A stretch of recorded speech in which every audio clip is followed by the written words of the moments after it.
unul dintre ei mi-a spus, zice, l-am urmărit pe acest domn pe internet, zice, el este ce ar fi vrut să fie Andrew Tate.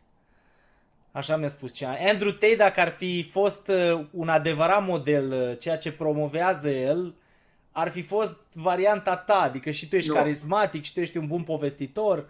Știi ce se întâmplă și cu Andrew Tate și cu alții? Încearcă să pară altceva decât ceea ce sunt în realitate. Și oamenii cred odată, pun bot odată, pun de 2 ori, pun de 3 ori, dar își dau seama și în momentul când i-ai mințit, ți-ai pierdut credibilitatea și nu mai crede nimeni în tine. Adică trebuie să fii cinstit până la capăt. În momentul când ești influencer sau apari public sau spui niște chestii, trebuie să spui adevărul neapărat, pentru că minciuna iese mai repede sau mai târziu la iveală și atunci ți-ai pierdut orice fel de credibilitate și nu mai crede nimeni.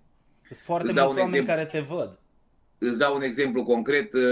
Acum vreo lună jumate, când eram în Croația, mi-a dat un WhatsApp fostul capitan de vas al meu, de pe vasul Freedom, cu care am fost acum 2 ani de zile cu niște amici și am poze pe Instagram și mi-am făcut ziua pe vasul ăla. Vasul ăla costă 60.000 pe săptămână, asta 2 săptămâni.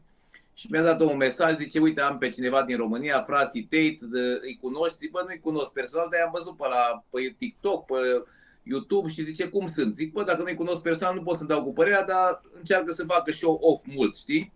Și după o săptămână au ajuns pe vas și văd o grămadă pe Instagram, frații Tate sunt pe un iaht de 85 de milioane. Găsești că sunt o grămadă de postări pe TikTok, frații Tate sunt pe un iaht de 85 de milioane de euro în Croația. Iahtul a costat 3 milioane plus 1,5 milion renovarea. Eu când a fost avea 18 cabine și l-a dus cabina la 12. Deci de la 7 milioane până la 85 e de 10 ori. Înțeleg că exagerez, pui 10 milioane sau 12.